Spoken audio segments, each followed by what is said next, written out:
de la capacidad respiratoria de los pacientes en el caso de los humanos. ¿Sí?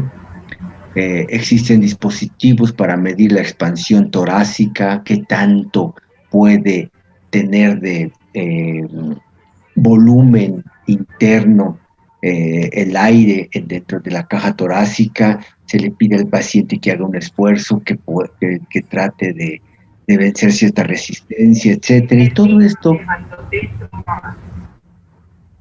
por ahí hay un micrófono, por ahí hay micrófonos abiertos, por favor. Primer día dejando de tomar. Primer día dejando de tomar. Primer día dejando de tomar. Por favor, cierren sus micrófonos, por favor.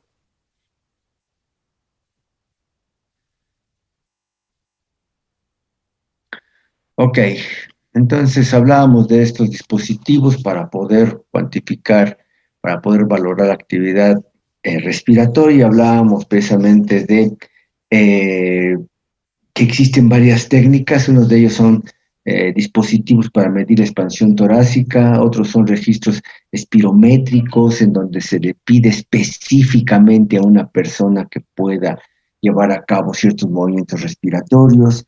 Los registros clínicos que ya hablábamos el otro día, el oxímetro de pulso, que es una técnica no invasiva que calcula la cantidad de oxiohemoglobina indirectamente a través de un haz de luz, ¿sí? Entonces, de esta manera también se mide la capacidad de oxigenación de parte del paciente, y lo cual está correlacionado evidentemente entonces también con la capacidad respiratoria. ¿Sí? Ahora bien, existen varios parámetros que sirven para tomar como referencia precisamente, ¿sí?, estas capacidades, ¿sí? Evidentemente, estos volúmenes tienen que ser acordes al sexo, a la talla, a la edad, ¿sí? Entonces, estos volúmenes van a ser, han sido concebidos precisamente como referencias para valorar la capacidad respiratoria en los humanos, y de ahí lo que se puede aplicar, bueno, pues puede estar relacionado también con la valoración clínica en los animales, especialmente en las pequeñas especies y en los caballos, que es donde hay también una gran técnica, una serie de técnicas desarrolladas precisamente para valorar estas capacidades. ¿Sí? La cantidad de aire que se mueve al entrar y al salir de los pulmones es lo que en un momento dado se puede tomar como un indicativo de esta capacidad de ventilación. El volumen corriente es la cantidad de aire que entra y sale del pulmón en cada respiración normal. Entonces, en el caso del humano adulto promedio, ¿sí?, va entre 500 y 600 mililitros de aire. Cada vez que inspiramos entran 600 mililitros de aire, cada vez que expiramos salen otros 600, ¿sí? El volumen minuto se obtiene multiplicando la frecuencia respiratoria por el volumen corriente, ¿sí? El volumen de reserva inspiratoria es el volumen extra, como dice ahí, que aún puede ser inspirado sobre el volumen propiamente, el volumen total, ¿sí?, cuando se está llevando a cabo un esfuerzo extra. El volumen de reserva expiratoria es el volumen que puede ser expirado con expiración forzada. Dicho de otra manera, aquí, por ejemplo, el volumen de reserva inspiratoria significa que nosotros podemos estar respirando X cantidad en reposo. Entran 600 mililitros, salen 600 mililitros. Pero ¿qué pasa, sí?, si una vez que inspiramos de manera normal, se le pide al paciente inspire normal, y después de que ya terminó esta inspiración normal, trate de inspirar lo más que pueda todavía, ¿sí?, a ver qué tanto aire puede entrar extra. Y aquí es a ver qué tanto aire puede sacar extra, ¿sí? El volumen residual es el volumen que permanece en los pulmones después de una expiración máxima. ¿Cuánto? Después de estar haciendo un esfuerzo máximo de de sacar todo el aire, aún así ya quedamos y ya lo vimos en clases, que nunca los pulmones van a quedarse vacíos, porque si quedaran vacíos, los alvéolos se obliterarían, se cerrarían, ¿sí? Y habría un colapso. Ahora bien, entonces todo esto se logra con evidentemente con la cooperación y la voluntad de la persona. La espirometría mide el volumen y la tasa del flujo del aire que respira una persona para diagnosticar enfermedades o para determinar el progreso de un tratamiento, ¿sí? Se está con ciertas condiciones y ciertos volúmenes respiratorios, se da un tratamiento y después se ve qué respuesta ha habido, ¿sí? Les decía, esto con una persona consciente, una persona que coopera, es relativamente sencillo. Pero ¿qué pasa con los animales? Pues hay que estarlo calculando, ¿sí? Hay que tratar de, pues ahora sí que obtenerlo por deducción. Y otra vez aquí, volumen corriente o también llamado volumen circulante, la cantidad de aire que se desplaza al interior de los pulmones en cada inspiración, ¿sí? O la cantidad desplazada al exterior, es la cantidad que respira uno o que la cantidad que inspira, perdón, o la cantidad que expira. Por eso dice aquí, ¿sí? La cantidad de aire que entra y sale del pulmón en cada respiración normal. ¿Sí? Y aquí nos hablan de que el promedio en el humano son 500, veíamos en la otra lámina 500 a 600. Obviamente hay una gran diversidad por las tallas. Volumen de reserva inspiratoria, volumen máximo inspirado y después forzado, después de una expiración normal, ¿sí? ¿Cuál es el máximo que se puede inspirar? ¿Sí? 3.000 mililitros de aire. Volumen de reserva expiratoria, la cantidad de aire que sale, ¿sí? Después de una inspiración pasiva.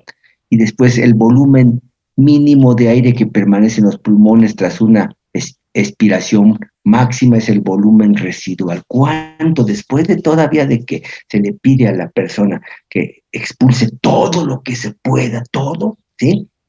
¿Cuánto de todos modos siempre se queda en eh, en el árbol respiratorio?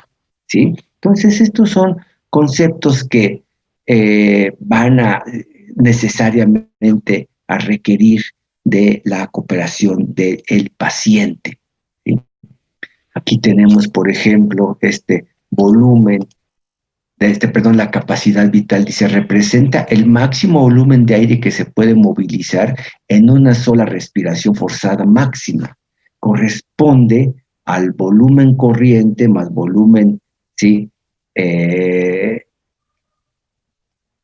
volumen de reserva inspiratoria más el volumen de reserva expiratoria, entonces sumamos los valores que teníamos aquí, el volumen circulante son 500 mililitros, más el volumen de reserva inspiratoria son 3.000, más el volumen de reserva expiratoria son 1.100, ¿sí? Y esto me da 4.600 como índice de función pulmonar, ¿sí? Capacidad pulmonar total corresponde a la suma de la capacidad vital más el volumen residual, ¿sí? Y entonces es, insisto, son volúmenes que eh, pues permiten ver la capacidad de ventilación que tiene un individuo con base en los volúmenes este, que puede estar intercambiando. Permítanme tantito porque están tocando la puerta, permítanme.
Ok, perdón.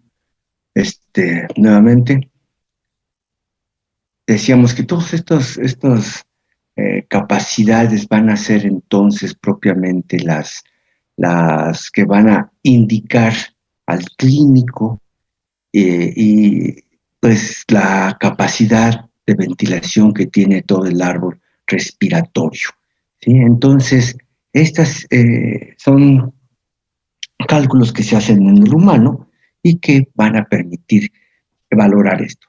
Existe también lo que se llama el concepto del espacio muerto, ¿sí? O el volumen muerto. Evidentemente, dentro de el árbol respiratorio, todas las zonas de las vías respiratorias ocupadas de aire que no participan en el intercambio gaseoso, ¿sí? Entre los vasos sanguíneos y la sangre, todo ese espacio está ocupado por aire, ¿sí? Y este espacio pues nunca se vacía hasta que, de hecho, pues mientras el individuo pueda tener actividad ventilatoria, va a haber un espacio que nunca se va, pues no es que no se vaya a mover, pero que va a ser un espacio relativamente constante de que está ocupado por ese aire, y ese es el espacio muerto. ¿Sí? Después aquí, por ejemplo, esto, ventilación pulmonar. ¿Sí? Es el volumen corriente multiplicado por la frecuencia respiratoria. Volumen corriente son 500 mililitros. ¿Sí?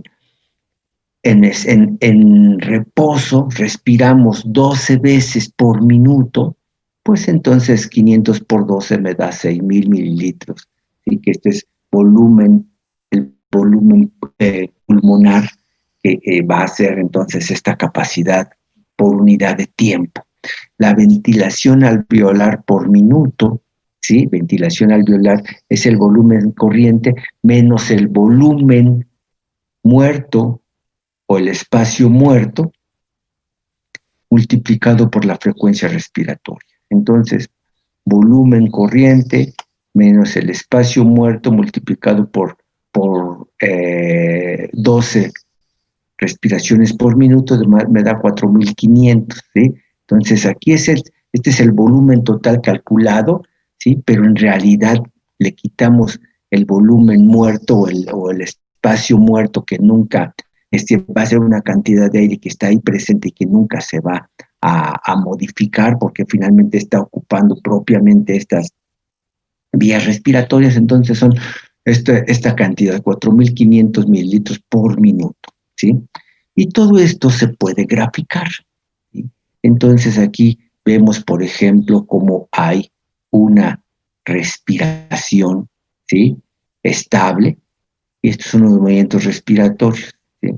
Cuando hablamos acerca del volumen de reserva inspiratoria, es cuando está respirando normalmente el paciente, le decimos, ahora haga un esfuerzo máximo de todo el aire que pueda usted meter, ¿sí? Hasta dónde puede llegar, ¿sí? Descansa y otra vez una respiración, ahora sabe que saca todo el aire que pueda usted, ¿sí? Sacar después de una expiración. Ahora hago un esfuerzo por sacar todo este aire, ¿sí? Y entonces todas estas gráficas entonces van a estar relacionadas con estas capacidades, ¿sí? Y que clínicamente son importantes, ¿sí? Lamentablemente nosotros en veterinaria, pues no tenemos más que posibilidad de hacer algunos cálculos y esto, por ejemplo, es una tabla tomada de un libro eh, muy importante en su momento y que lamentablemente pues ya no se actualizó. Es un libro justamente de fisiología veterinaria y en algunas ocasiones ya les he hecho alusión a este autor, el doctor Dukes, ¿sí? Es un fisiólogo veterinario reconocido internacionalmente como un fisiólogo que puso al día una gran cantidad de veterinarios, especialmente veterinarios clínicos. Pero Dukes tiene un libro clásico que es Fisiología Veterinaria de Dukes, ¿sí? Que lamentablemente, bueno, pues murió el señor Dukes y después sacaron algunas versiones de su libro, ya con algunos colaboradores, pero ya no tuvo ese impacto ni tampoco esa claridad con la cual se presentaban los, los datos, ¿sí? En este libro, ¿sí? Dukes nos habla acerca precisamente de este volumen minuto respiratorio alveolar en diferentes especies, valores promedio en mililitros y frecuencia respiratoria, ¿sí? Dice ahí en actos por minuto. ¿Qué tanta cantidad de aire se puede calcular con base en esto? Y entonces aquí tenemos el volumen corriente, y fíjense, el volumen corriente en el humano sigue siendo, como la referencia que veíamos hace un rato, de 500 mililitros, mientras que en el equino 7.500, en el bovino 3.500, en el ovino 3.600, en el cerdo 2.000, perro 300, gato 35, conejo 37, gallina 17. Y aquí está la frecuencia respiratoria, decíamos, en reposo el humano 12, 14, hasta 20, equino, fíjense, 10 respiraciones por minuto, bovino 25, ovino 20, cerdo 15, perro 20, gato 30, conejo 21, gallina 46, etc. ¿Sí? Ya hemos comentado, entre la talla sea más pequeña, el, el metabolismo es más acelerado y entonces por eso tiene estos valores, estos animales relativamente pequeños. ¿Sí?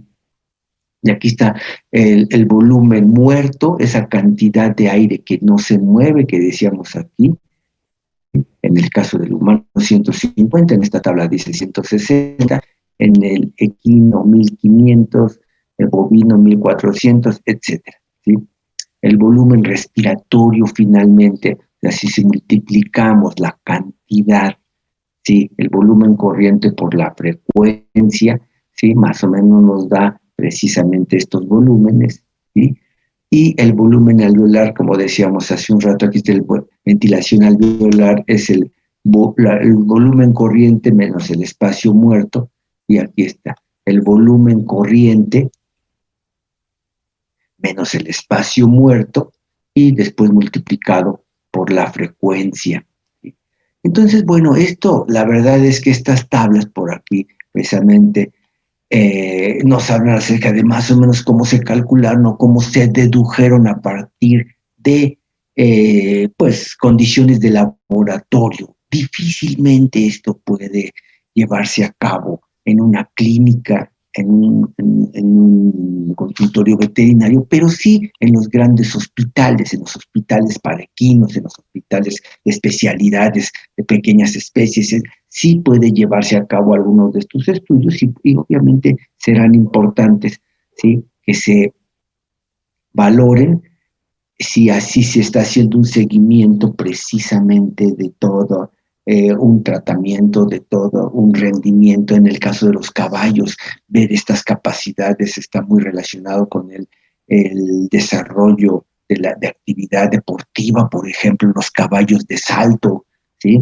Entonces, los caballos de carreras, obviamente. Entonces, todo esto, ¿sí? Serán,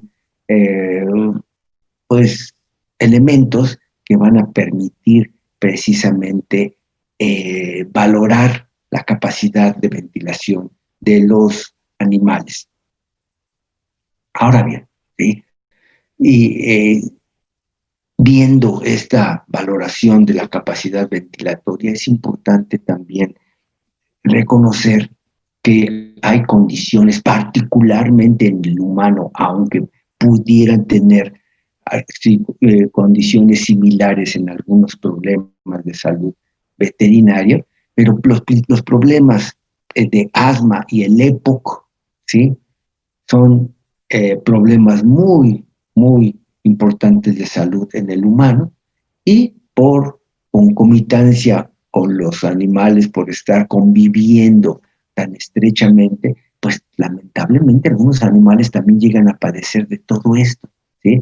¿Por qué? Pues porque la gente tiene animales de compañía con los cuales convive estrechamente y con los cuales pues también los hace participar de su entorno. Entonces la gente fumadora pues fuma en presencia de su gato, de su perro, de su conejo, ¿sí? De su iguana y todo esto. Y entonces todo esto también a la postre puede tener problemas también a nivel de los animales con los cuales convive estrechamente el paciente, ¿sí? Entonces, si bien hay muchos problemas respiratorios, pues habría que resaltar algunos precisamente que están correlacionados con lo que hemos estado viendo al respecto de la función respiratoria. Y por ejemplo, hablamos del asma. El asma es un problema que ha existido siempre, ¿sí? Y que sin embargo, lamentablemente, cada vez hay más casos, ¿sí? Cada vez hay más casos, cada vez hay más problemas. ¿Por qué? Pues porque lamentablemente, ¿sí? Cada vez hay más contaminación ambiental, cada vez hay más contaminación química, que también podemos nosotros caer presa con todo ello a través de lo que consumimos, de lo que ingerimos con los alimentos, de lo que respiramos, de las circunstancias que a veces nos obligan a convivir en ambientes contaminados, etcétera. Entonces, el asma es una enfermedad caracterizada por la presencia episódica, o sea, se presenta de cuando en cuando, ¿sí? O crónica de sibilancias, ¿sí? Una persona con asma padece de sibilancias. ¿Qué es una sibilancia? Aquí dice, es la presencia de estertores de tonalidad aguda, propios del periodo inicial de la bronquitis y del asma, ¿sí? Cuando empieza, ¿sí?, el ataque asmático, empieza a generarse una respiración en donde hay obstrucción al paso libre del aire, por eso son estertores, y hay una tonalidad aguda, se genera un sonido aguda, una especie como de silbidito.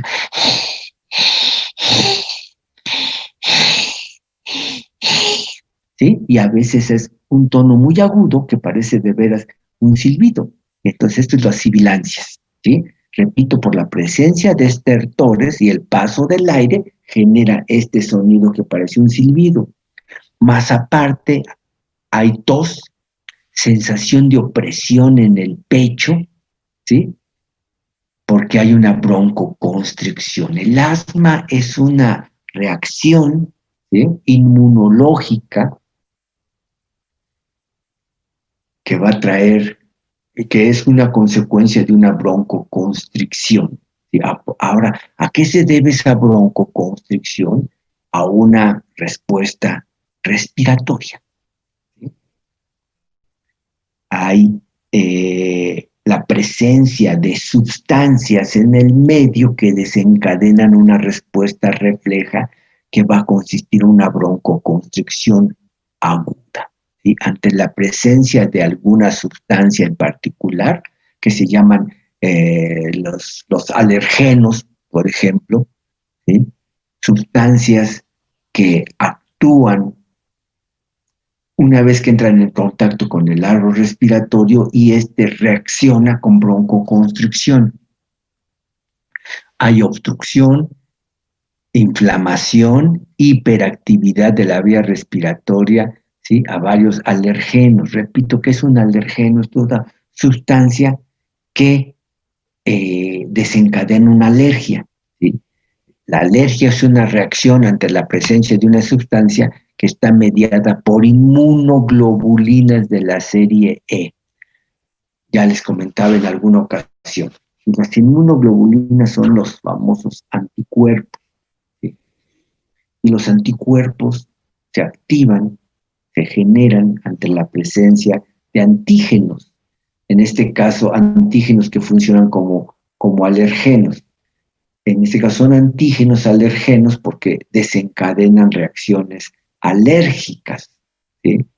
Y bueno, lamentablemente, como les decía, por la presencia, por la contaminación ambiental, por la contaminación de tantas sustancias químicas que se consumen, por ejemplo, cuando hay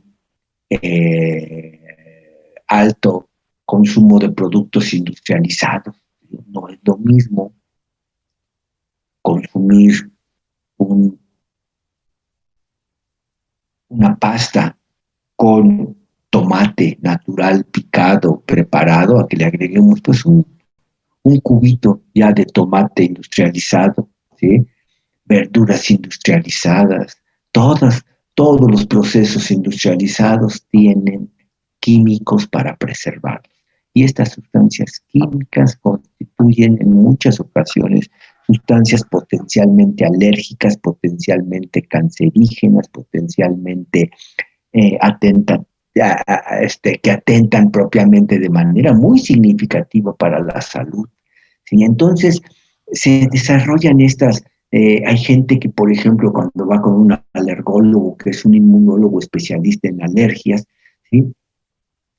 Pues le tienen que hacer pruebas y resulta que es alérgico al polen, alérgico al olor de quién sabe qué, alérgico a los gatos, alérgico al pelo del conejo, alérgico a no sé qué tantas cosas. Y estas alergias se desarrollan, ¿sí? Bajo un ambiente muy específico, aparte de que también existe cierta predisposición genética y, en fin, una gran cantidad de circunstancias que hacen que el asma, repito, lamentablemente sea un problema cada vez más frecuente, ¿sí?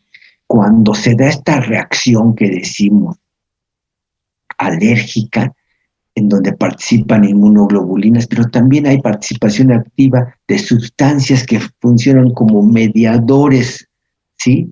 Mediadores químicos o como hormonas locales.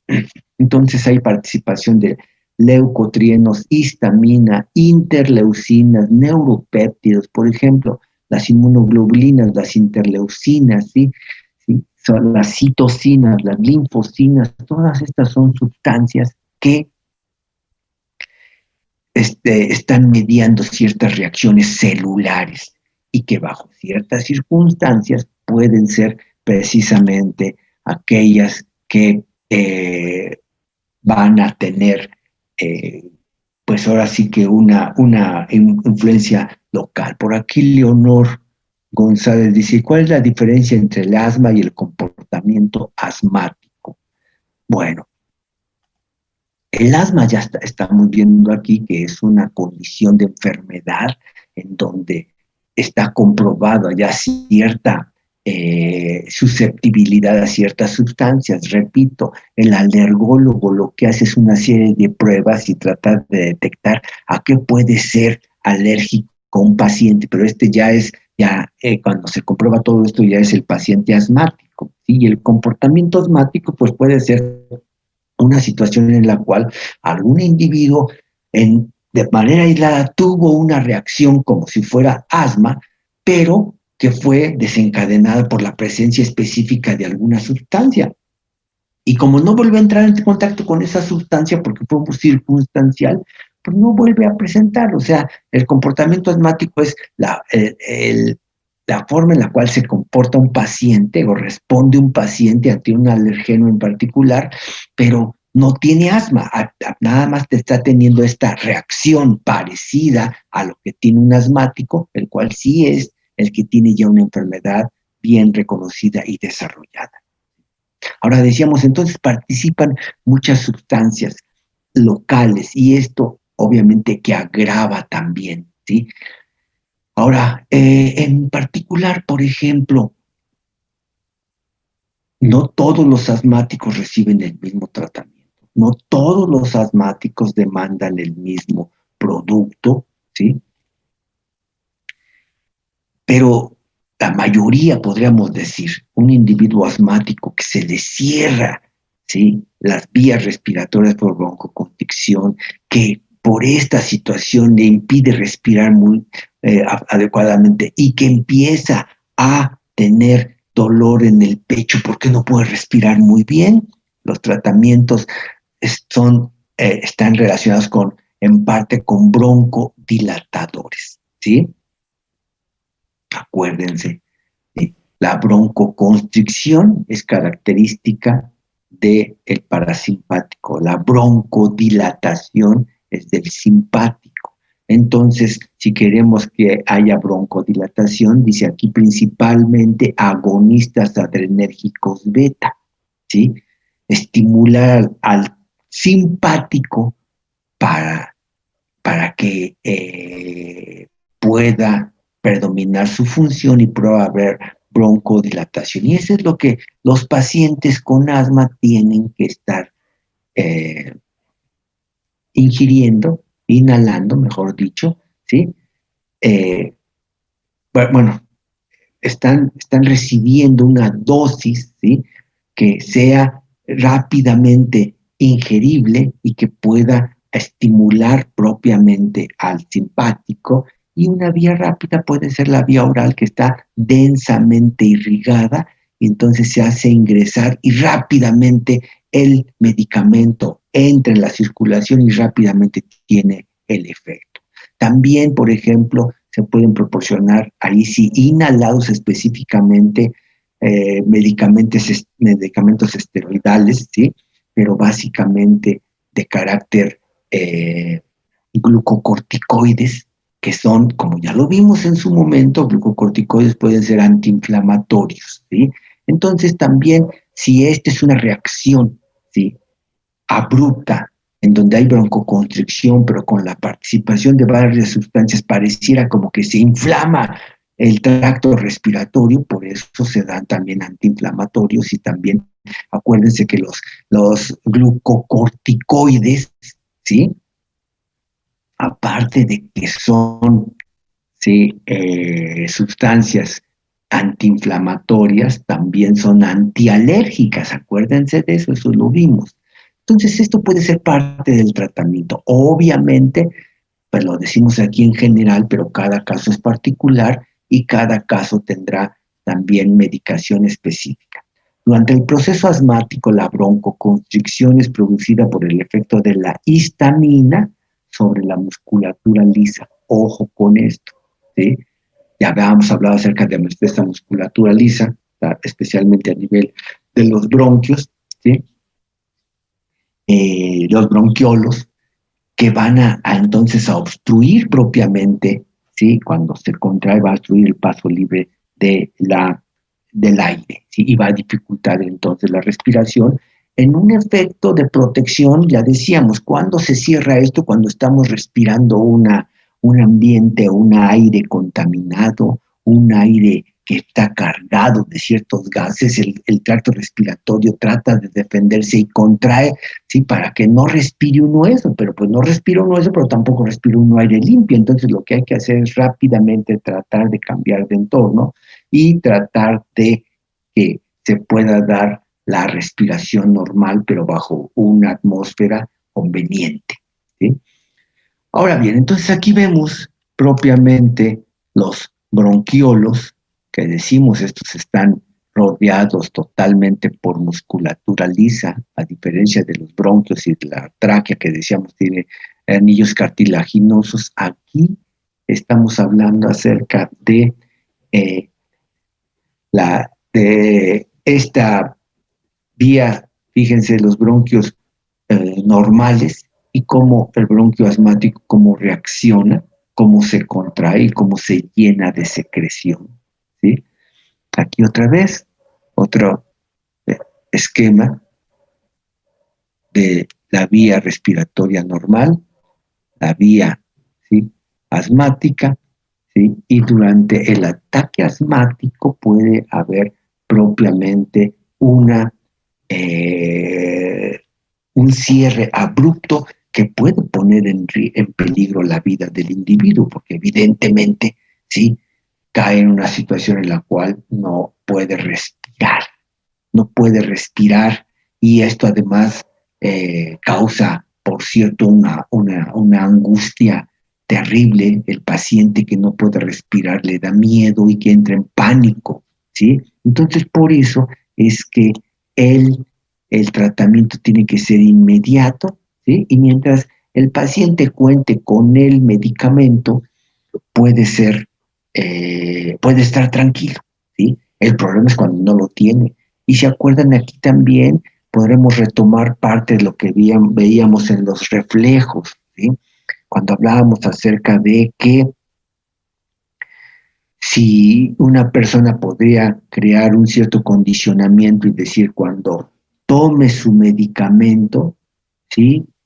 Que recuerde una canción, que ponga la música, ¿sí? Y cuando no tenga el medicamento, si tiene un ataque de asma, que ponga la música y puede haber una reacción porque se puede crear un condicionamiento. Bueno, esto no es ciertamente tan eficiente, pero ayuda. Y esto puede ser una situación importante para tratar de contrarrestar un ataque asmático que, insisto, puede ser tan grave que puede poner en riesgo la vida de los pacientes, ¿sí? Ahora bien, otra condición también muy recurrente en el caso del humano es el famoso EPOC, que es la enfermedad pulmonar obstructiva crónica, ¿sí? Mientras que el asma hay una obstrucción súbita, ¿sí? Aquí se va dando una obstrucción, pero de carácter crónico, una obstrucción de carácter crónico. Es un trastorno pulmonar que se caracteriza por la existencia de una obstrucción de las vías aéreas generalmente progresiva y en general también no reversible. ¿Esto a qué se debe? La causa más importante del EPOC es el tabaquismo, ¿sí? Aunque también existen otras causas, como la exposición a ciertos gases o a emanaciones en el sitio de trabajo, exposición a cantidades considerables de contaminación o humo indirecto de cigarrillo, uso frecuente de fuego para cocinar sin la ventilación apropiada, etcétera. Esto es algo muy común, ¿sí? Y todavía en la provincia, todavía hay gente que sigue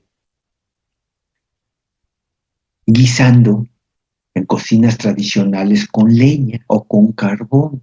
Esto en un ambiente cerrado y mal ventilado, ¿sí? Va a causar que la persona que está ahí guisando esté respirando todo esto, ¿sí? Y hay personas que sin nunca haber fumado en su vida tienen problemas de salud, problemas en los pulmones que se parecen a un fumador empedernido que puede llevar 20, 30 años fumando, ¿sí?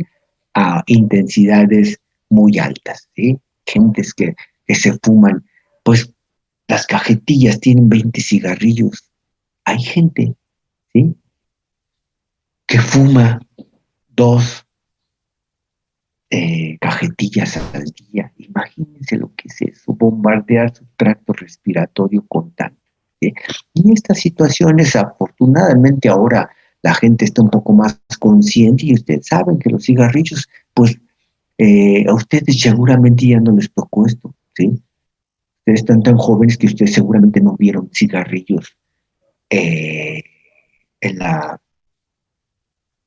publicidad normal, en televisión. Imagínense anunciándose los cigarros. A pesar de que ahora no se anuncian los cigarros, la venta está pues, prácticamente libre. Cualquier persona puede consumir, puede comprarlo y consumirlo, siempre y cuando sean mayores de edad, obviamente, pero pues siempre hay gente que puede tener este consumo incrementado o bien, lo más lamentable, como decíamos, gente que a veces ni siquiera es el fumador, pero convive con el fumador, y cuando alguien fuma en una habitación en donde hay personas que no fuman, pues el daño no es nada más para el fumador, sino para los que están ahí juntos y están respirando el mismo aire, ¿sí? Entonces, esto es precisamente entonces una causa, ¿sí? Principalmente el tabaquismo, estas condiciones que estaba yo describiendo, y hay 2 consecuencias principales de la exposición crónica a esta atmósfera, ¿sí? Las 2 causas, las 2 consecuencias principales son la bronquitis crónica y después ya el enfisema. La bronquitis crónica, ¿sí? Aquí está el bronquio normal. Acuérdense, los bronquios todavía tienen anillo cartilaginoso, y el bronquio inflamado, en donde ya es un proceso de exposición crónica al tabaco o exposición crónica a la atmósfera contaminada, y entonces se va a dar propiamente este proceso inflamatorio con el paso del tiempo. Otra vez, aquí están los bronquios normales y los bronquios inflamados y con secreciones. Este es el pulmón normal y este es el pulmón con EPOC. Yo no sé si alguno de ustedes tuvo oportunidad hace unos probablemente 3 años, 4, hubo una exposición en el Universum de órganos, no solamente humanos, sino órganos de muchos animales, ¿sí? Que estaban en esa exposición porque se les había aplicado una técnica de plastinación, ¿sí? Y entonces, por ejemplo, ahí se ven los pulmones de una persona normal y los pulmones de una persona fumadora, y es impresionante el cambio de apariencia, ¿sí? Y bueno, pues todo esto ojalá y sirva para concientizarnos, ya se los he dicho más de una ocasión, ustedes tienen la enorme fortuna de, de ser jóvenes ahorita, de tener 19 años, ¿sí? Y tienen la enorme fortuna de planear cómo quieren madurar y ojalá cómo quieran envejecer, ¿sí? Y todo esto, pues la factura siempre pasa, ¿sí? El hacer ejercicio, el tener una vida saludable, el comer lo correcto, el tratar de inhibir, ¿sí? O de no hacer consumo exagerado de algunos productos, pues todo esto, ¿sí? Precisamente es lo que pueden ustedes ahorita planear y darse el lujo o darse la oportunidad a veces de probar algo, pero a lo mejor es eso, nada más de probar algo y no engancharse, no caer en el vicio, no caer en la necesidad ya de un producto que la verdad honestamente no se requiere. Pero bueno, ok, ¿sí? Esto también son cuestiones que han cambiado la perspectiva social en otros tiempos. Si ustedes vean cualquier película antes de los años 90, ¿sí? Todos los personajes son fumadores y hasta es bien visto fumar. No se diga en las películas de los años 50, de los años 60, era lo normal y hasta decían, se ve muy bien socialmente la gente fumando, hombres y mujeres fumando, ¿sí? Bueno, pues los tiempos cambian y ahora son otras circunstancias, pero la tentación sigue siendo la misma y hay gente que cae presa de todo esto, ¿sí? El hecho es que entonces, ¿sí? Puede haber esta bronquitis crónica que ya de por sí es un problema importante para la ventilación, ¿sí? No, cotidiana. Pero ¿qué es lo que puede llegar todavía más, ¿sí? Más a profundidad después de esto, de la bronquitis crónica, viene el enfisema. ¿Qué es el enfisema? Es una enfermedad pulmonar degenerativa como consecuencia de la exposición constante a ciertas sustancias. Dice aquí, se presenta cuando las paredes entre los sacos de aire, o sea, los alveolos y los sacos terminales, ¿sí? Se debilitan y colapsan, se van rompiendo, ¿sí? Y esta lesión obviamente que es irreversible, ¿sí? Vean ustedes aquí un bronquiolo terminal y el conducto alveolar y los alveolos pulmonares. Vean, esto es lo normal. ¿Qué es lo que pasa cuando hay enfisema? ¿Sí? Estos se van rompiendo, por decirlo así, internamente y todas estas cavidades se van uniendo y entonces vean ustedes esto. Hasta llega un momento en el cual se va perdiendo la estructura alveolar. E imagínense, ¿se acuerdan que hablamos hasta de metros cuadrados de superficie alveolar, que era la cantidad en superficie de intercambio gaseoso? Evidentemente, cuando se va dando este enfisema, se van rompiendo y se van abriendo los sacos individuales y ahora se forman sacos más grandotes, pero al formarse sacos más grandes, ¿sí? La superficie de contacto disminuye. No es lo mismo 100 sacos chiquititos de estos a 2 sacos grandotes. la superficie de contacto y la superficie de intercambio disminuye y por lo tanto el paciente ahora ya no puede respirar con la misma eficiencia. Probablemente podrá respirar más o menos bien en reposo, pero basta que quiera hacer ejercicio, basta que quiera moverse, basta que quiera hacer movimientos súbitos y entra la crisis y entra el problema porque no pueden, ¿sí?, afrontar un esfuerzo. Y esa es la gente fumadora que durante mucho tiempo no creyó que podía tener esas consecuencias y fumó muchos años. Y lamentablemente ya después no pueden ni subir una escalera, se cansan, no pueden ni agacharse para hacer alguna actividad, se cansan, no pueden, si se ponen en cuclillas a trabajar, si quieren levantar, les cuesta mucho trabajo. Y todos estos esfuerzos hacen que el individuo, pues obviamente, tenga limitaciones respiratorias muy graves, pero además lo más curioso es que todo esto es un daño irreversible. Hay pérdida de la elasticidad pulmonar y reemplazo de los alvéolos por grandes sacos. Aquí está, reemplazo de los alvéolos por grandes sacos. Y estos grandes sacos, insisto, ya no tienen la misma superficie de intercambio. Decíamos, la causa más común es el tabaquismo, ¿sí? Se ha observado que en los fumadores empedernidos el humo induce, ¿sí?, un aumento, por ejemplo, de macrófagos alveolares, los cuales liberan sustancias que atraen a leucocitos. Acuérdense que vimos que los alveolos, la pared alveolar está constituida por muchos tipos de células, pero principalmente los neumocitos 1. Esos son las células más abundantes y que están constituyendo la pared alveolar, los neumocitos 1.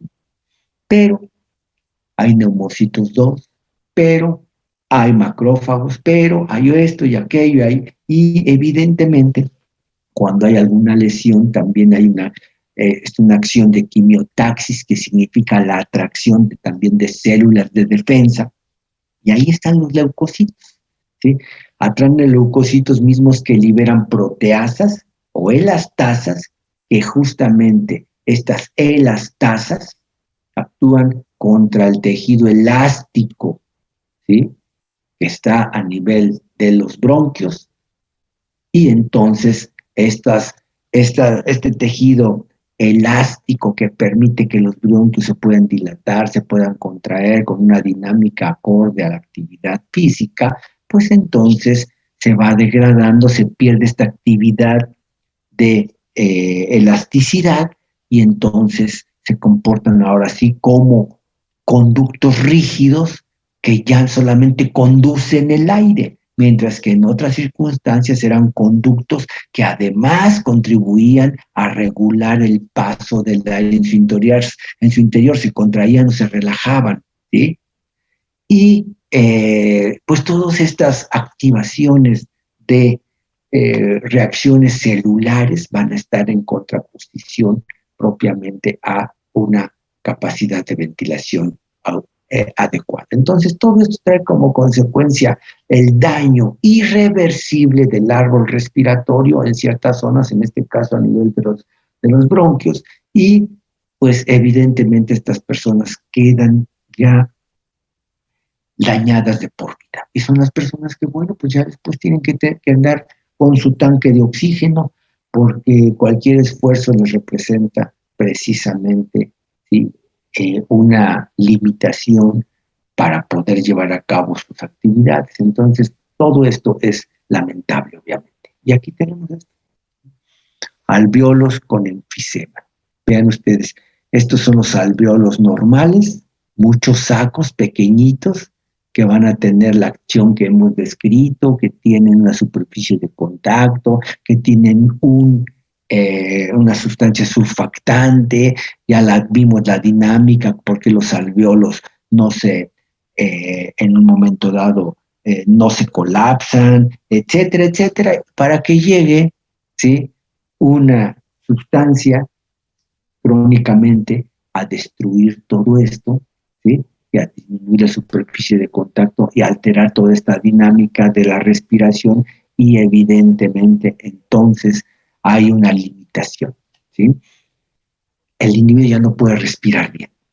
Y aquí vean ustedes esto, la capacidad de ventilación de una caja torácica de un individuo sano y la capacidad en un individuo que está limitado por el époco.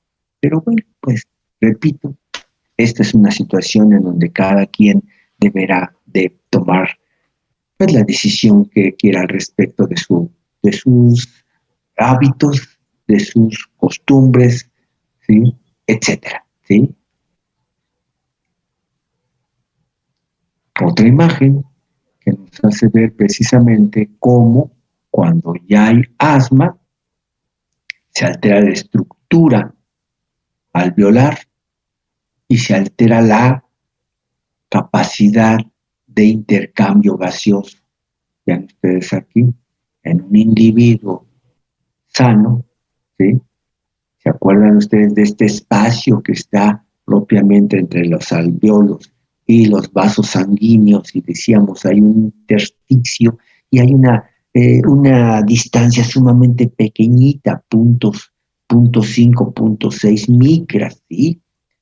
Y vean ustedes cuando hay precisamente este proceso crónico, inflamatorio, irreversible, o el intersticio, ¿sí? Se hace más difícil de atravesar porque hay también a este nivel, hay reacción por parte de las células que están limitando al alveolo, ¿sí? Y que además en este caso el espacio comprendido entre físicamente el alveolo y el espacio con el vaso sanguíneo, ahí también entonces hay una reacción en donde se dificulta el paso libre hasta de los gases.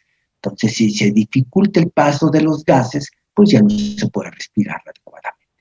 Entonces, estas son las situaciones que habría que revalorar y decir. Entonces, fíjense, los trastornos ventilatorios obstructivos más importantes, el asma, el enfisema, la bronquitis, la bronquiectasia, cuando los bronquios se paralizan porque se van endureciendo por exposición a sustancias.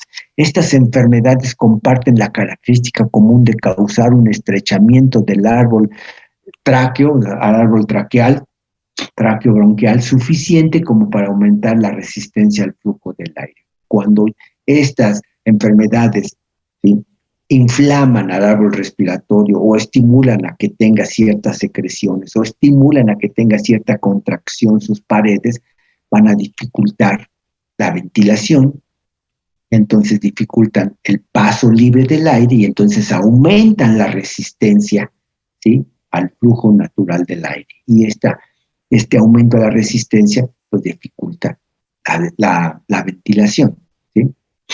Ahora bien, eso pasa con los humanos. ¿Y qué pasa con los animales? ¿Habrá algo similar? Ya decíamos, lamentablemente, ¿sí? Hay animales como sobre todo los gatos y perros que pueden llegar a tener también trastornos similares a los que padecen sus dueños porque ellos conviven estrechamente, ¿sí? Por otro lado, también es cierto que también existen algunos virus, por ejemplo, el virus sincicial o sincitial respiratorio en los bovinos, que es un virus que provoca exactamente esto, que provoca la ruptura de los alveolos y la formación de sacos más grandes. Pero esto aquí sí ya es un virus, un agente que puede provocar esto, ¿sí? Y eso es lo que podemos decir, pues algo similar más o menos en el caso de los bovinos. Ahora, en el caso de otros animales hay síndromes respiratorios importantes, pero no se comparan con el asma o con esta limitación del EPO. En el caso de los bovinos, este virus puede inducir este tipo de lesiones, ruptura de los alveolos y puede tener más o menos una dificultad respiratoria similar a lo que acabamos de describir, ¿sí? Ahora bien, ya para terminar casi este tema, tenemos que mencionar que los pulmones también son eh, órganos endocrinos. Ya hemos enfatizado esto, ¿sí? todo órgano que produzca mensajeros químicos, pues a esos mensajeros se les pueden llamar hormonas y por lo tanto a ese tejido se le puede llamar tejido endocrino, independientemente de lo que la connotación, si es o no una glándula, como antes sí era condición necesaria. Todas las hormonas se producen en glándulas de secreción interna, no es cierto. Ahora precisamente se observa que hay evidentemente entonces capacidades diversas de los tejidos para producir sustancias mensajeras y por lo tanto se pueden considerar tejidos endocrinos. En este caso los pulmones también son tejidos endocrinos, ¿sí? Generan una gran cantidad de productos, ¿sí? Y que pues analizados individualmente, pues pueden ser considerados precisamente como mediadores químicos o como hormonas. Generan surfactante para su uso local, ya decíamos, una sustancia para que pueda disminuir la tensión superficial. Contienen un sistema fibrinolítico que destruye coágulos en los vasos pulmonares y que están agregándose constantemente para que de por sí la irrigación es profusa en los alvéolos, pero son capilares sumamente delgados, específicos, ¿sí? Que no haya la posibilidad de que haya una obstrucción y entonces existe precisamente una sustancia que secretan los pulmones para que no se formen coágulos, ¿sí? En los vasos pulmonares. Secretan aquí sí sustancias muy específicas consideradas hormonas, prostaglandinas, histamina, calicreína, bradicinina, serotonina, noradrenalina, acetilcolina, ¿sí? Todo esto, ¿sí? Lo van a liberar y entonces, al actuar de manera local, bueno, se puede decir precisamente que son mensajeros entre diferentes segmentos respiratorios o a veces incluso que puedan tener consecuencias sistémicas. También recordamos que en los pulmones se lleva la activación de la angiotensina 1 a angiotensina 2 gracias precisamente a la enzima convertidora o enzima convertasa, ¿sí? Y también a esos niveles, a nivel de la enzima convertasa, también esta termina, aparte de convertir angiotensina 1 en angiotensina 2, también y termina inhibiendo la bradicinina, que es una sustancia que también se llega a liberar en los pulmones, ¿sí? Ahora bien, la regulación de la respiración. Hemos comentado, ¿sí? La respiración es un acto vital, es una función vital, ¿sí? Una función que el individuo empieza a poner en práctica en el momento en el que nace, ¿sí? Una acción franca ya de los pulmones, de su algo respiratorio, y que solamente va a concluir probablemente cuando fallezca, ¿sí? Puede ser que haya interrupciones prolongadas y a veces pueda ser que el individuo pueda desmayarse cuando tuvo una alimentación respiratoria, etcétera, pero estrictamente solamente se para esta función cuando el individuo fallece. Y así como el corazón tiene esta función también, que solamente se interrumpe cuando fallece, así como el corazón es tan importante que tiene diferentes niveles de control, el acto respiratorio también tiene diferentes niveles de control, ¿sí? En esencia, la respiración se lleva a cabo de manera automática. Es una función vital coordinada por el sistema nervioso autónomo y que tiene su asiento propiamente a nivel del encéfalo bajo, ¿sí? Entonces, la respiración es tan importante que está automatizada y sin embargo también tiene elementos que pueden influir en su manifestación y elementos de carácter voluntario. También a partir de la corteza hay información que puede viajar hacia lo que se llaman los centros respiratorios, y ahí es en donde va a tener consecuencias, ¿sí? Los centros respiratorios van a ser en esencia la protuberancia y el bulbo raquídeo, ¿sí?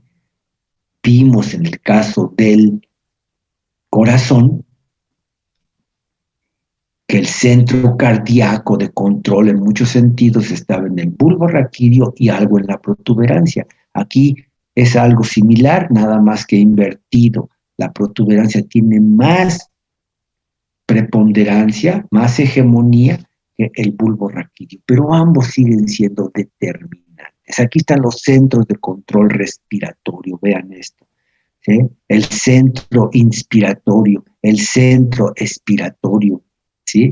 También aquí se recibe información de los quimiorreceptores cardíacos, porque acuérdense también cómo los quimiorreceptores están midiendo la cantidad, por ejemplo, de oxígeno, pero sobre todo de CO2. Y si hay mucho CO2, tiene que aumentarse la frecuencia respiratoria, pero también al aumentar la frecuencia respiratoria tiene que aumentar la frecuencia cardíaca para que esto sea eficiente, ¿sí? Se respira más y se distribuye mejor el oxígeno gracias a este trabajo complementario entre el corazón y el tracto respiratorio. Por eso también influyen de manera importante información somática proveniente de la caja torácica, que esto ya lo vimos en clases pasadas. Una gran cantidad de músculos esqueléticos que por serlo son de carácter voluntario y que sin embargo están, ¿sí?, dando información, ¿sí?, constante para poder evaluar propiamente la calidad del evento respiratorio. Entonces decíamos, la regulación de la respiración tiene un control automático y un control voluntario. El control voluntario está radicando en la corteza, ¿sí?, y voluntariamente yo puedo interrumpir la respiración, ¿sí?, cuando estoy en un ambiente contaminado, o interrumpo la respiración voluntariamente cuando me meto a bucear, ¿sí? Pero también está el control automatizado que está en el tronco encefálico, básicamente a nivel del bulbo raquídeo y básicamente a nivel de la protuberancia, ¿sí? En particular, el ritmo respiratorio se origina en el bulbo raquídeo con aportaciones cerebrales y otras aportaciones periféricas. Y aquí tenemos entonces el centro respiratorio del bulbo, ¿sí? Y cómo es que este centro respiratorio se retroalimenta de información periférica, de mecanorreceptores y quimiorreceptores. Mecanorreceptores son estos, ¿sí?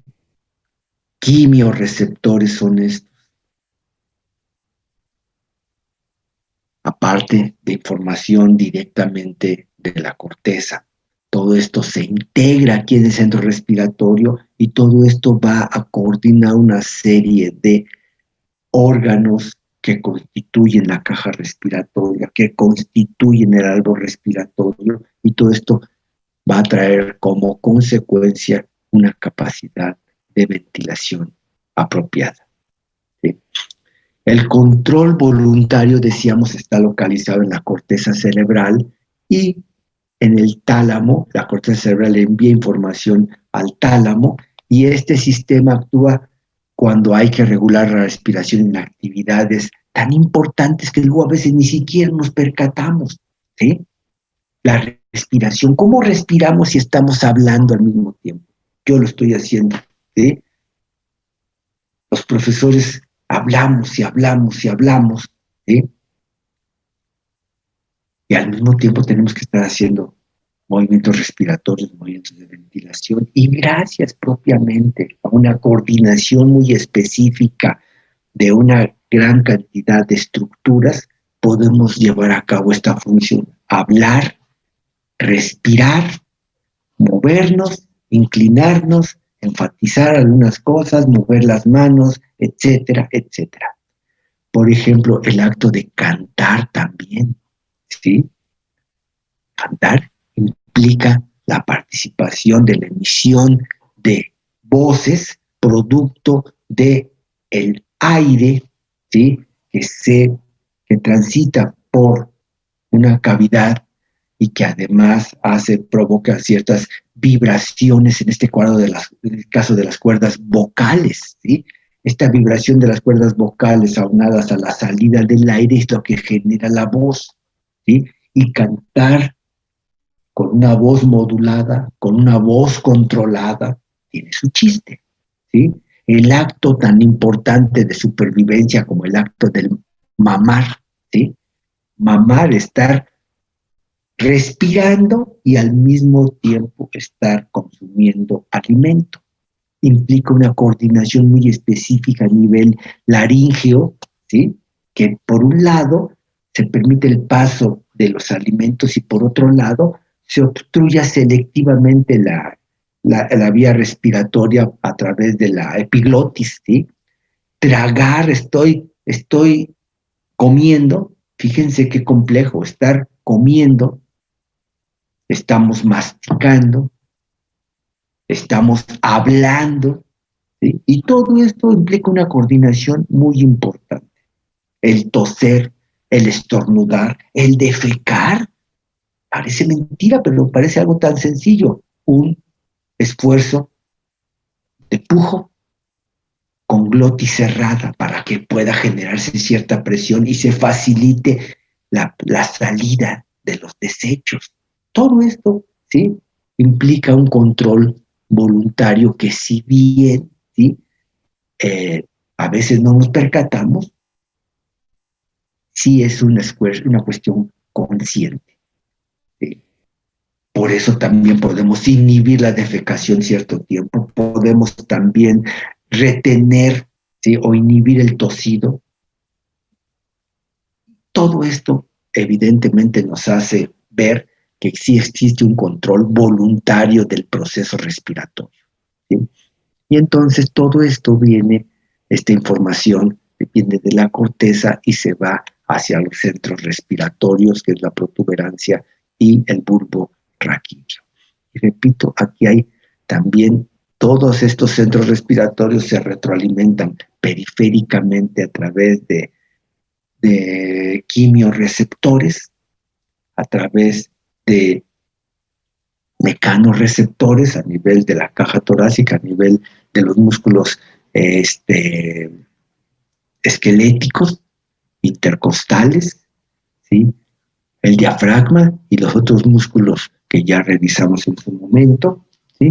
Entonces, esto básicamente es la información con la cual trabaja, ¿sí? La protuberancia y el bulbo raquídeo. Entonces aquí nos dice, la protuberancia integra la información que después se envía al bulbo raquídeo, que es el gran ejecutor de esta respuesta respiratoria, ¿sí?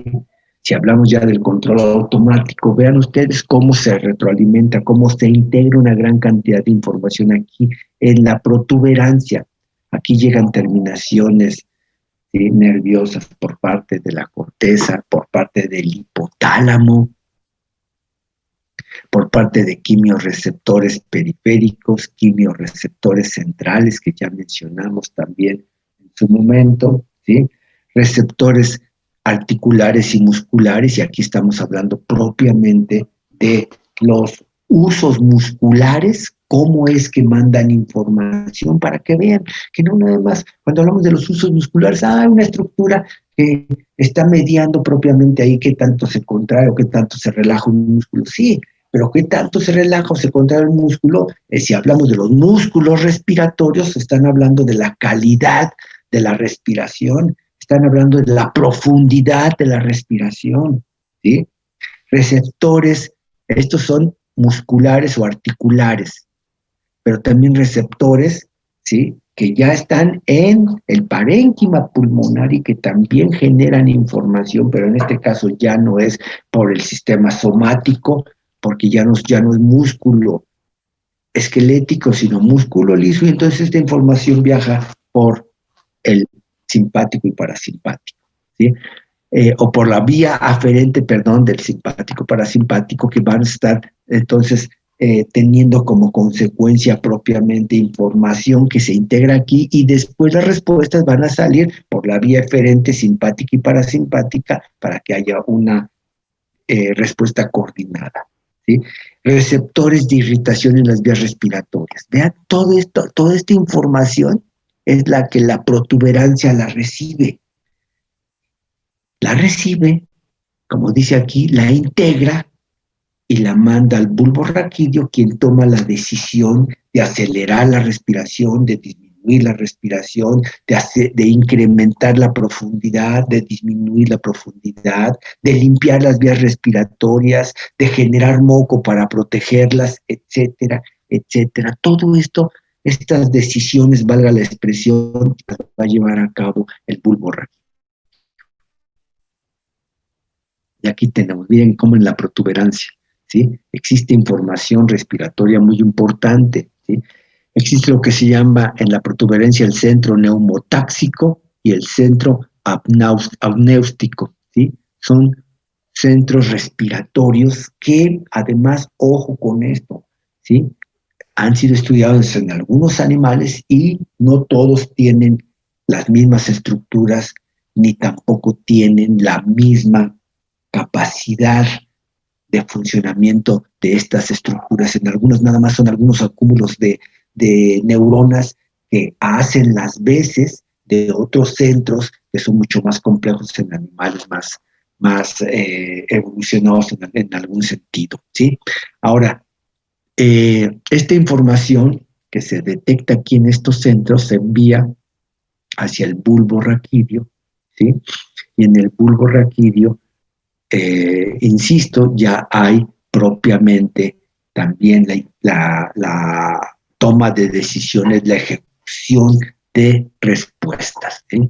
Aquí vemos entonces, por ejemplo, estos son grupos de células, grupos de neuronas que se han estudiado, ¿sí?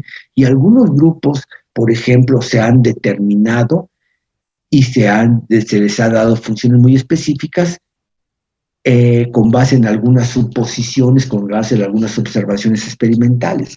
Debo decirles que algunas de esas estructuras que se aceptaron así tal cual en los años 90, 2000, ¿sí?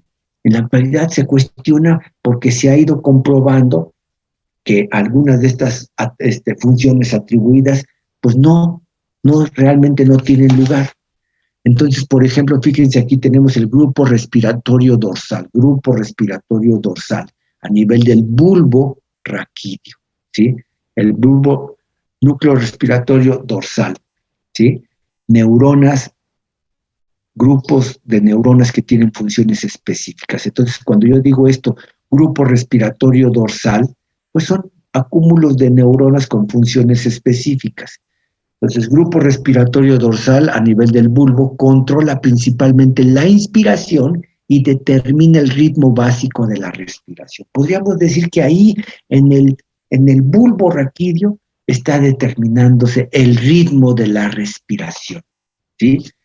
Los axones de estas neuronas estimulan a las motoneuronas espinales inspiratorias vía los troncos bulboespinales. Aquí vemos esta conexión propiamente entre lo que es el sistema nervioso y cómo se coordina con la musculatura esquelética, ¿sí?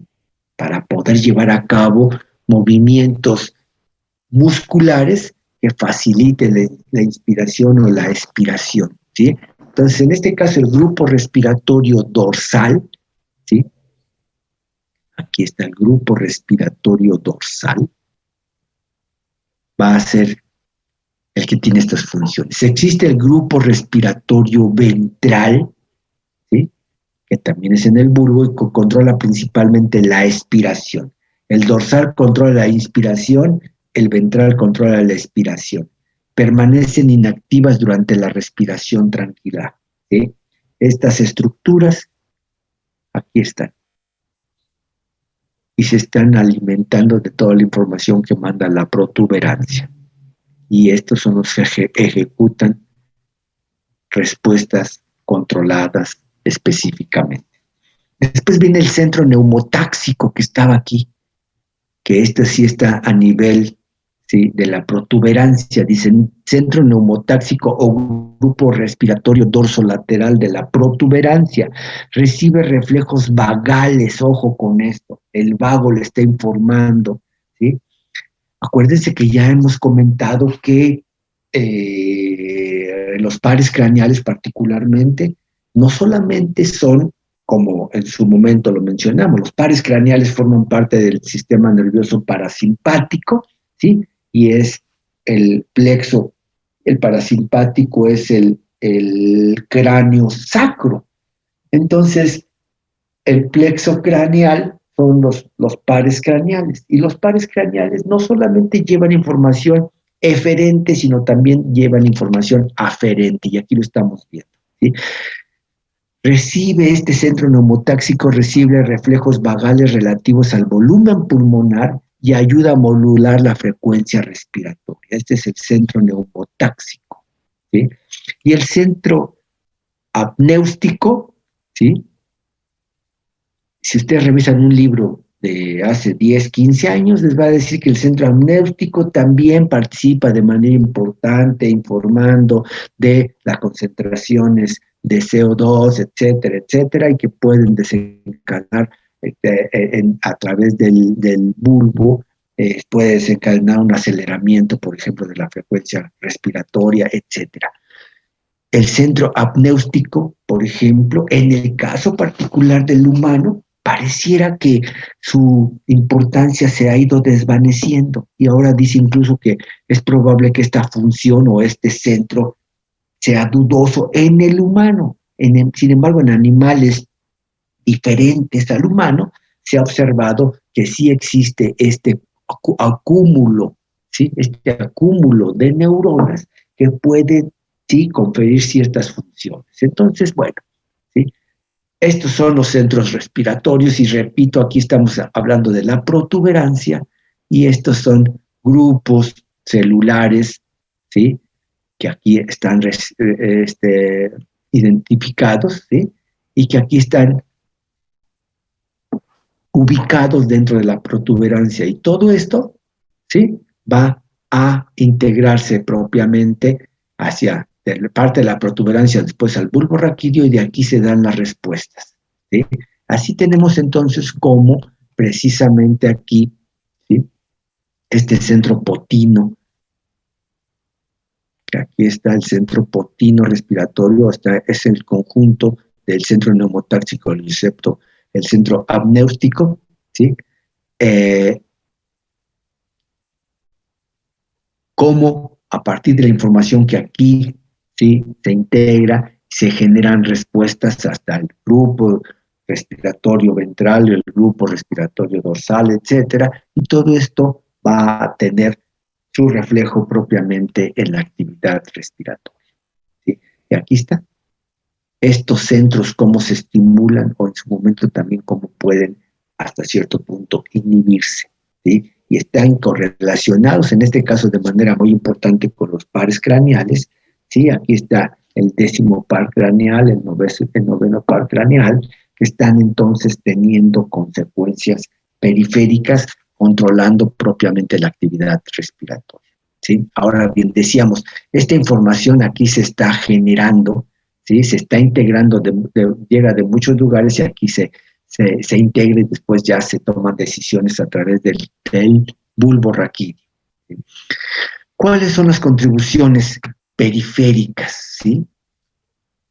Receptores pulmonares y receptores de las vías respiratorias altas, ¿sí?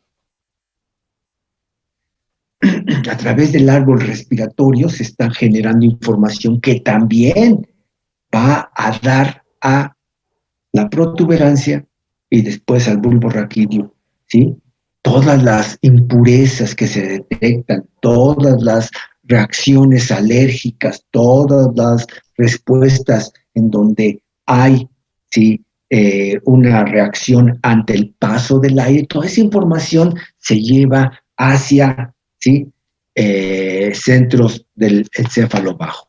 Si aquí receptores pulmonares y las vías respiratorias. Existen tres receptores, tres tipos de receptores aferentes vagales: de estiramiento pulmonar, de adaptación lenta, ¿sí? Acuérdense, en este caso de adaptación lenta se refiere a los receptores que ya hemos comentado.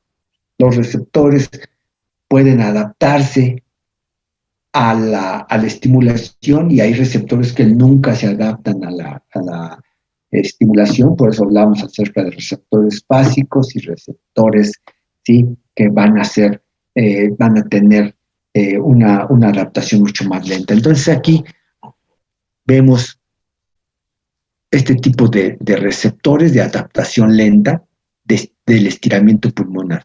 También existen receptores de irritación con nervios aferentes mielínicos de adaptación rápida, ¿sí? Y receptores yuxtacapilares, ¿sí?, alrededor propiamente de los vasos sanguíneos, y que van a estar generando información que va a ir, insisto, por vía de los pares craneales, va a ir hacia protuberancia y después al bulbo raquídeo. También existen los propioceptores y los usos musculares que ya decía yo hace un rato. Los propioceptores, si ustedes recuerdan, son aquellos receptores que están ubicados en las articulaciones y por lo tanto son los que están informando de la posición del cuerpo, los propioceptores. Los usos musculares están informando del grado de tensión que tienen los músculos esqueléticos, a veces más tensionados, a veces más relajados, dependiendo de las necesidades, ¿sí? Entonces aquí dice, son mecanorreceptores que analizan el esfuerzo de los músculos respiratorios esqueléticos, ¿sí? Y también después vamos a ver quimiorreceptores centrales y periféricos, ¿sí? Toda esta información viaja, ¿sí? Aquí están los propioceptores, los receptores pulmonares y los quimiorreceptores, cómo generan información hacia el troco encefálico, que ya vimos está constituido básicamente en el encéfalo bajo y representado por la protuberancia en el bulbo raquídeo, ¿sí? Y de esta manera se toma la decisión de cuál es la capacidad respiratoria. Decíamos, también existen los quimiorreceptores centrales. Son terminaciones nerviosas que responden a los cambios en la composición química de la sangre y el líquido cefalorraquídeo, ¿sí? Estos quimiorreceptores centrales son centrales porque están dentro del sistema nervioso central y están ubicados bilateralmente en la parte ventral del bulbo raquídeo, ¿sí? Bilateralmente. Son sensibles particularmente a la presión parcial de CO2 y a la concentración de hidrogeniones, ¿sí? Estos quimiorreceptores centrales son sensibles al CO2, pero menos sensibles al oxígeno. Dice aquí, no detectan cambios en la presión parcial de oxígeno, detectan cambios en la presión parcial de CO2, ¿sí?, de forma indirecta por cambios en el pH. La acidosis y la hipercapnia son fuertes estímulos de la respiración. La hipoxia solo si es intensa. Pero ojo entonces, ¿sí?, estos quimiorreceptores centrales están dentro del sistema nervioso central, cerca del bulbo raquídeo, y están midiendo esto. Son especialmente sensibles a el aumento de la presión parcial del CO2. Y si aumenta la presión parcial de CO2 es que no hay una buena respiración, un buen intercambio gaseoso. Y si no hay un buen intercambio gaseoso, ¿sí?, se acumula el CO2, y si acumula el CO2 hay una tendencia a la acidificación del medio, lo cual no es adecuado. Ya hablamos ya de la acidosis metabólica, y en particular aquí de la acidosis respiratoria, inducida por la acumulación de CO2 por problemas a nivel respiratorio, ¿sí? También existen los quimiorreceptores periféricos, localizados en los cuerpos carotídeos y aórticos, ¿sí? Aquí está justamente el corazón, cómo saca la sangre por la aorta, ¿sí? Y aquí están los cuerpos aórticos, ¿sí? La aorta se subdivide en grandes vasos y entre ellos en las carótidas que llevan la irrigación hacia la cabeza, y ahí también hay cuerpos carotídeos, ¿sí? que envían señales nerviosas a la protuberancia y son especialmente sensibles a la presión parcial, ahora estos de oxígeno, ¿sí? Los quimiorreceptores centrales son especialmente sensibles a el CO2 y poco sensibles al oxígeno. Aquí es lo contrario. Los periféricos, son especialmente sensibles a la presión parcial de oxígeno, ¿sí? Y aunque de manera menos eficiente e indirecta, pueden también decirse que también pueden tener información al respecto de las concentraciones de CO2 y de hidrogeniones y por lo tanto la modificación del pH, ¿sí? Poseen células tipo 1 y tipo 2 estos centros periféricos, ¿sí? Pues estos quimiorreceptores periféricos poseen células tipo 1 y tipo 2, así llamadas. Las tipo 1 secretan dopamina, presentan canales de potasio sensibles al oxígeno. Las de tipo 2 son células de sostén tipo glía, ¿sí? Bueno, esta es una situación nada más un dato de carácter histológico. Lo importante será hacer notar esto, la diferencia entre los quimiorreceptores centrales sensibles a la presión parcial de CO2 y los quimiorreceptores periféricos especialmente sensibles a la presión parcial de oxígeno. Y toda esta información, obviamente que es importante, se manda a la protuberancia, ahí se integra y después se envía hacia el bulbo raquídeo para que ahí, que está el centro respiratorio de manera importante, pueda aumentarse la frecuencia, disminuirse la frecuencia, aumentar la profundidad, disminuirla, etcétera, etcétera. ¿Sí? De esta manera entonces vemos cómo la actividad respiratoria, pues evidentemente está correlacionada con la actividad cardiovascular y evidentemente está correlacionada con la información integrada a nivel del sistema nervioso central. ¿Sí? Finalmente, veremos que también existe ciertas respuestas de carácter reflejo que son importantes para la seguridad de las vías respiratorias y para el acto de la respiración. El reflejo, por ejemplo, de la tos, ¿sí? Implica, para poder toser, implica, ¿sí?, una inspiración profunda seguida de expiración forzada a través de glotis cerrada. Ojo con esto, ¿sí?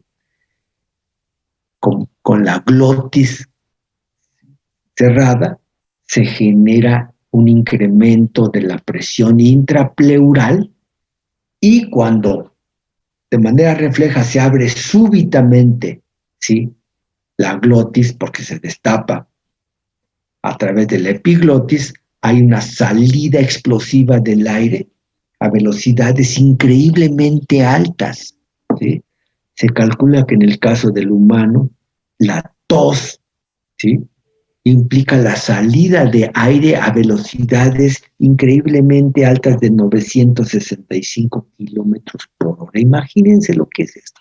Entonces, por eso es que es un reflejo importante el que se tenga.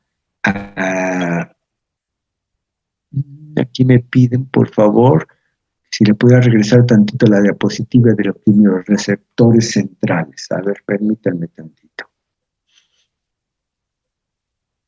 Aquí están los quimiorreceptores centrales. Bueno, entonces, en lo que copian ahí los datos, les decía que entonces es muy importante hacer notar que la actividad respiratoria va a estar coordinada en buena medida, ¿sí?, por una gran cantidad de información que se integra en la protuberancia y se ejecuta en el bulbo raquídeo, ¿sí? Y que decíamos, complementario a todo esto, vamos a tener algunos reflejos de seguridad. Y uno de ellos es precisamente la tos, que decimos va a llevarse a cabo así, un esfuerzo súbito con glotis cerrada para que después momentáneamente se destape la glotis y salga el aire, ¿sí?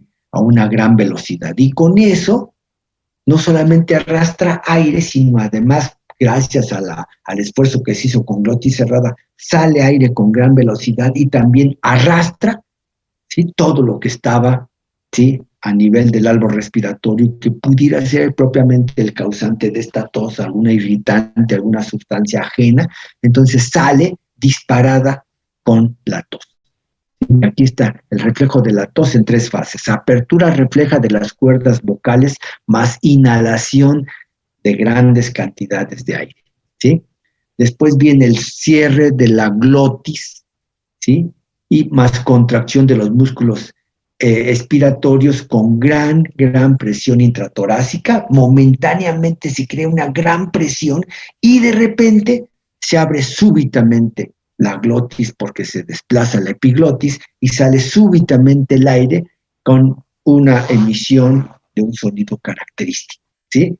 Esto, pues similar a lo que vimos en su momento con la maniobra de Valsalva, que lo dijimos en su momento, este médico italiano en su momento, esta maniobra pues la hizo para tratar de generar presión positiva y tratar de destapar, por ejemplo, no solamente las vías respiratorias, sino también destapar los oídos, ¿sí? Sobre todo cuando había una inflamación y ya había ahí más bien una infección y había secreciones de pus, por ejemplo, tratar de ejercer presión para sacar esto, ¿sí? Ya, obviamente que esta maniobra de Valsalva después ya tuvo una connotación básicamente para poder poner en prueba la participación del sistema nervioso periférico, pero bueno, esto ya fue otra cosa, ¿sí? Entonces también aquí se lleva a cabo este juego de presiones para que pueda desencadenarse entonces súbitamente la salida del aire y pueda entonces propiciarse la expulsión de los contaminantes. Y el estornudo es un esfuerzo, en una respuesta, perdón, refleja, en donde hay un esfuerzo expiratorio intenso con glotis abierta aquí y para la expulsión de los irritantes, para tratar de conservar limpias las vías respiratorias. Y esto, bueno, pues ahora teniendo tanta trascendencia bajo la connotación que estamos viviendo, ¿sí?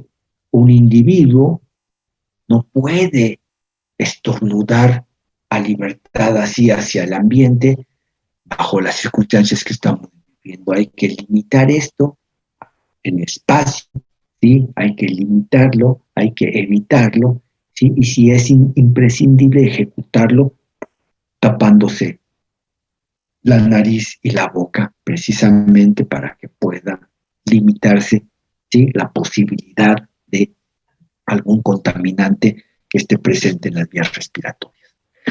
Pues muy bien, con esto terminamos el tema de respiratorio, ¿sí?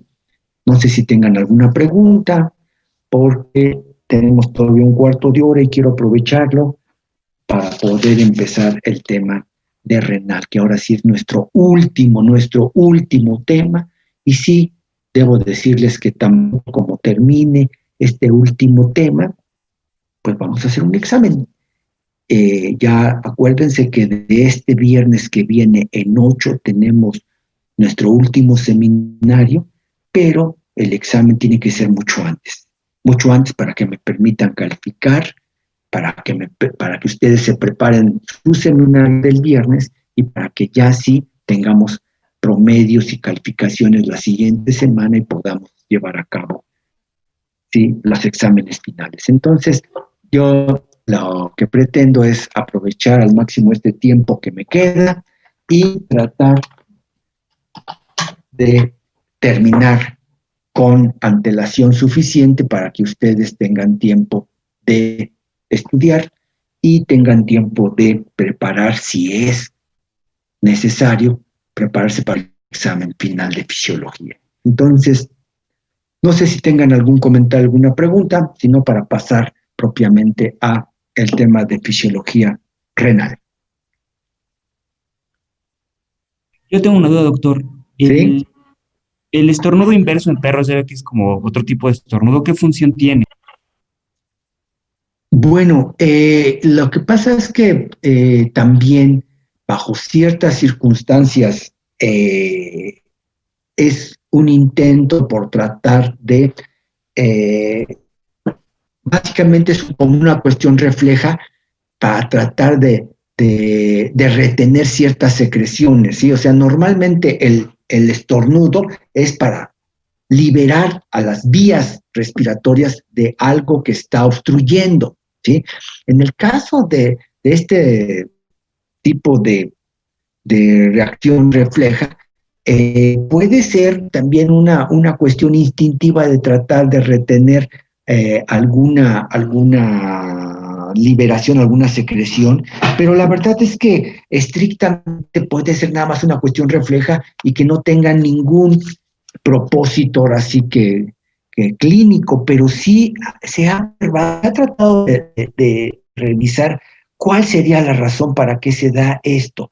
Esto, probablemente el equivalente o la situación más similar tendría que ser en un humano que sí, de repente, por ejemplo, nosotros por cuestiones sociales, pues no podemos estornudar en cualquier lugar e impedimos el estornudo, impedimos el tosido y de repente nos lo guardamos, pero nada más es como postergarlo para poder llevarlo a cabo bajo condiciones sociales que lo permitan, ¿sí? En el caso de los animales, no se sabe exactamente cuál es esa intención. Difícilmente pudiéramos decir que tiene también una connotación social, pero sí no es tan sencillo tratar de explicar eso fisiológicamente, ¿sí? Es probable que tenga alguna utilidad, pero no se sabe la verdad con atención. No sé, a lo mejor si le preguntamos a un especialista en pequeñas especies, que nos pudiera decir esto, a lo mejor si hay alguna situación, alguna razón específica. Yo honestamente no la conozco como tal y yo nada más sé que es una cuestión refleja que bajo algunas circunstancias los animales los llevan a cabo, ¿sí? Pero que aparentemente no tiene un propósito clínico. Perdón, pero en este caso creo que lo más conveniente sería hacerle la pregunta a un especialista en pequeñas especies. Perdón. Muchas gracias, doctor. Bien, ¿alguna otra pregunta? Dice aquí un Abril, ¿cuáles son las causas de tos en gatos? Bueno, pues las causas de tos en gatos pueden ser muchísimas, ¿sí? ¿Por qué le da tos a un gato? Pues puede ser por cuestiones tanto infecciosas como puede ser también por una cuestión refleja.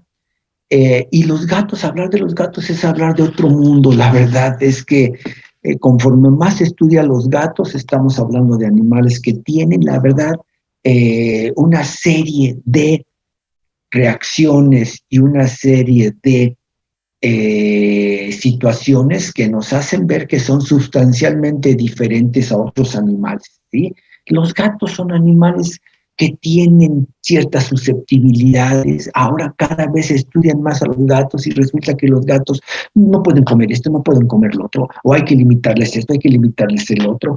Ellos reaccionan de una manera, lo cual los perros lo hacen de otra manera, etcétera. Entonces, la tos en los gatos puede ser cuestiones infecciosas, pues cuestiones alérgicas en los gatos. Hay una gran cantidad de casos también de padecimientos asociados por la convivencia muy estrecha con su dueño, ¿sí? Y ahí sí, creo que es mucho más estrecha la relación y estrecha físicamente la relación entre un gato y su dueño que entre un perro y su dueño u otra mascota y su dueño, ¿sí? Entonces, la tos puede tener muchas connotaciones y repito, en el caso de los gatos sí hay muchos casos también de respuestas ante alergenos diversos por la convivencia estrecha con su dueño, ¿sí? Hay gatos que llegan a desarrollar problemas respiratorios por estar conviviendo con su dueño fumador o por estar conviviendo con el dueño que no solamente fuma tabaco, sino puede fumar otras cosas, y entonces está en un entorno, en un ambiente muy particular. Hay gatos que han sido terminando siendo también detectados como animales que requieren también ciertas dosis de algunas sustancias porque se han hecho adictos a ellas por la convivencia estrecha con sus dueños. Entonces, la verdad es que esto sí es otro mundo, y también los gatos, conforme más se estudian, más se descubren tanto más capacidades como también algunas limitaciones o casos o algunas circunstancias que deberíamos de tratar de evitar, porque los gatos son también muy susceptibles. Son animales muy sensibles, muy susceptibles, que mucha información que ellos la reciben, la procesan y tienen connotaciones diferentes, muy, muy diferentes a lo que pasa con los perros, por ejemplo. Entonces, yo creo que ahí es todavía una situación que vale la pena mucho profundizar, y cada vez se estudia más a estos animalitos que son, la verdad, fascinantes, pero también que tienen una respuesta que vale la pena estudiar de manera individual, porque no es lo mismo que estar hablando acerca de lo que se ha estudiado con mucha más profundidad, que son propiamente los perros, por ejemplo. ¿Ok? Bien, no sé si haya otra pregunta, porque si no vamos a entrar a lo que es propiamente la fisiología renal, ¿sí?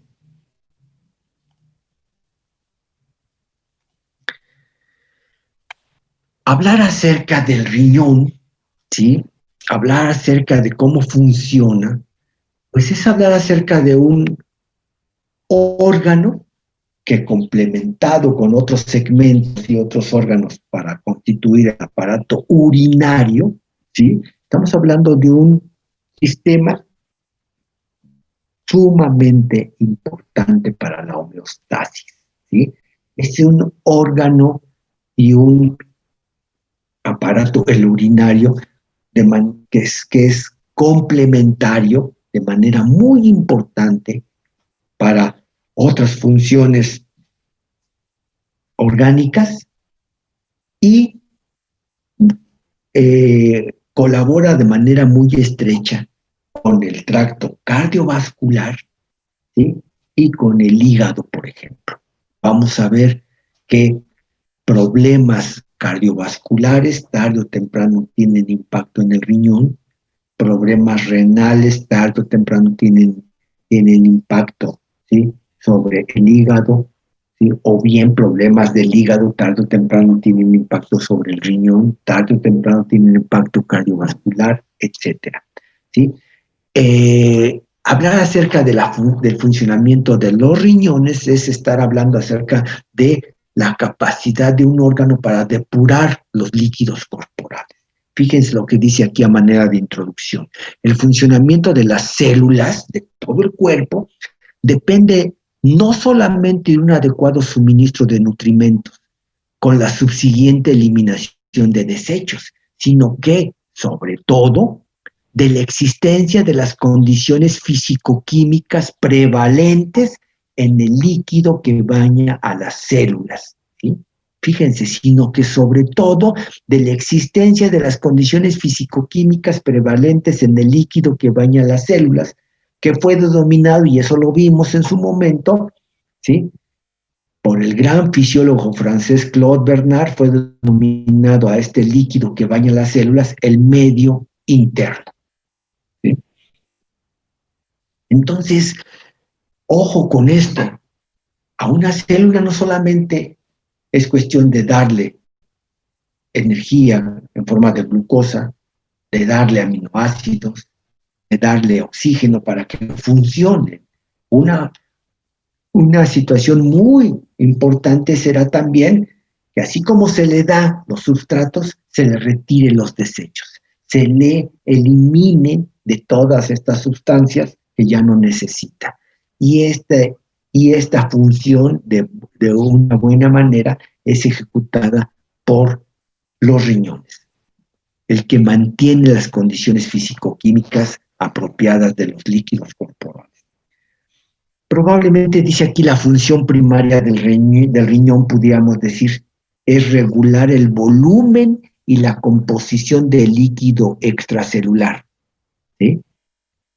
Función primaria del riñón, regular el volumen y la composición del líquido extracelular concomitante a la excreción de productos metabólicos de desecho. ¿Sí?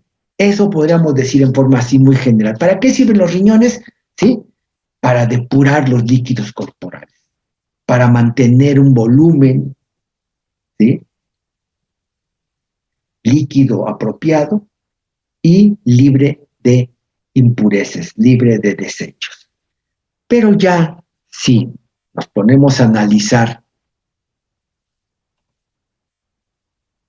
detenidamente las funciones, ¿sí?, vamos a enumerarlas y decir, a ver, las funciones específicas del riñón: contribución a la conservación de los constituyentes corporales y de los nutrimentos. Ojo con esto, dice contribución a la conservación de los constituyentes corporales y de los nutrimentos. Por ejemplo, ¿sí?, la sangre, toda la sangre tarde o temprano pasa por los riñones para depurarse. ¿Sí? Y la sangre lleva, por ejemplo, cierta cantidad de iones. ¿Sí? Bueno, pues entonces, ¿sí?, los riñones contribuyen a mantener cierta concentración iónica que es importante, mantener la concentración de sodio, mantener la concentración de calcio, mantener la concentración de potasio, ¿sí? Esa es una contribución importante. Y si hablamos de nutrimentos, mantener la concentración de glucosa, por ejemplo. ¿Sí? Ya lo hemos dicho y ahora lo vamos a enfatizar. ¿Sí? La sangre que pasa por riñones lleva, por ejemplo, glucosa. ¿Sí? Los riñones deben de capturar en un individuo sano toda la glucosa que pasa por su interior. Toda la glucosa que se filtra en los riñones debe recapturarse por un fenómeno que se llama la reabsorción o resorción. Normalmente un paciente no elimina glucosa en la orina, ¿sí? Entonces ahí estamos viendo cómo contribuye al mantener los niveles de glucosa circulantes, que son los niveles energéticos, ¿sí?